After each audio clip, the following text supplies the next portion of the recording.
Apa yang terjadi dengan industri mobil di Inggris, Eropa, dan Amerika Serikat saat ini?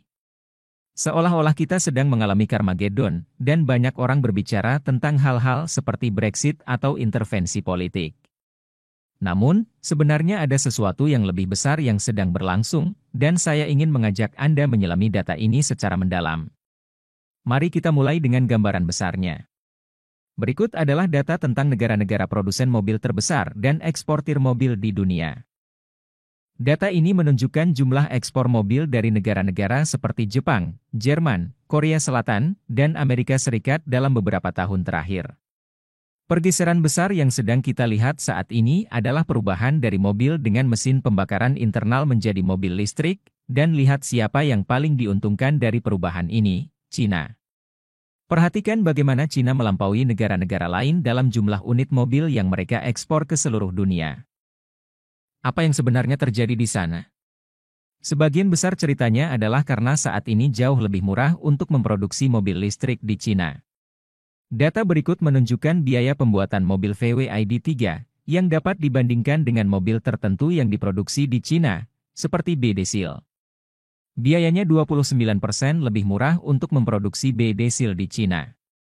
Bukan hanya baterai, tetapi hampir semua komponen lainnya lebih murah diproduksi di sana. Mengapa biayanya lebih murah? Sebagian karena keahlian yang dimiliki Cina, tetapi juga karena faktor lain seperti bantuan pemerintah. Misalnya, subsidi, baik yang terlihat maupun yang tidak terlihat, jauh lebih besar di Cina dibandingkan negara-negara maju lainnya. Subsidi untuk produsen mobil di Cina hingga 9 kali lebih tinggi dibandingkan rata-rata negara-negara OECD. Selain subsidi, biaya energi di Cina juga jauh lebih rendah dibandingkan di Eropa, terutama Inggris. Faktanya, Inggris memiliki biaya energi industri tertinggi di dunia. Jika Anda memutuskan lokasi untuk membangun pabrik, biaya energi menjadi faktor yang sangat penting karena itu adalah komponen besar dari biaya produksi mobil. Di Cina, sebagian besar energi berasal dari batu bara, yang secara signifikan lebih murah. Ada faktor lain yang perlu dipertimbangkan, yaitu perubahan dalam arsitektur industri. Secara historis, komponen mobil yang paling sulit dibuat adalah mesin pembakaran internal, yang mencakup 21% dari biaya produksi mobil. Membangun mesin membutuhkan banyak keahlian, komponen, dan waktu. Cina, secara historis, mengalami kesulitan dalam memproduksi mesin-mesin ini karena kompleksitasnya. Namun, dengan beralih ke mobil listrik, tantangan ini menjadi berkurang karena struktur mobil listrik lebih sederhana dan lebih mudah diproduksi. Semua faktor ini membantu menjelaskan bagaimana Cina telah menjadi pemain dominan dalam industri mobil listrik global. Sekarang, mari kita lihat bagaimana baterai mengubah seluruh proporsi biaya. Baterai menjadi komponen dengan biaya terbesar, mencapai 39%. Membuat baterai membutuhkan keterampilan yang sangat berbeda dibandingkan membuat mesin. Anda tidak bisa begitu saja memindahkan pekerjaan ini dan mengalihkannya ke tempat lain, dan ini menjadi tantangan besar bagi pembuat mobil di Eropa dan Amerika Serikat. Hal ini juga menjadi salah satu alasan mengapa saat ini Cina mendominasi dalam pembuatan mobil listrik. Sebanyak 65% pasar global mobil listrik dikuasai oleh Cina. Namun, yang menarik adalah jika kita melihat lebih dalam ke rantai pasokan, sebanyak 82% pasar baterai juga dikuasai oleh Cina. Jika kita menggali lebih jauh ke dalam komponen baterai, dominasi Cina bahkan lebih besar lagi. Anoda dan katoda, yang merupakan bagian penting dari baterai, diproduksi 87% dan 96% di Cina.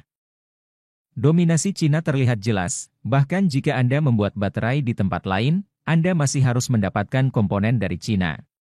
Selain itu, bahan kimia untuk baterai sebagian besar juga diproduksi di Cina. Satu-satunya area di mana Cina tidak mendominasi sepenuhnya adalah sektor pertambangan, karena lokasi cadangan litium dan kobalt bergantung pada faktor geologi dan tidak bisa dikendalikan. Ada hal lain yang perlu diperhatikan, yaitu jenis kimia baterai.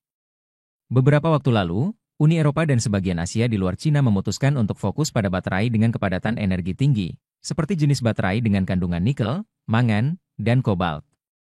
Jenis ini menawarkan jangkauan yang sangat panjang dan menjadi pilihan utama karena dianggap lebih menguntungkan.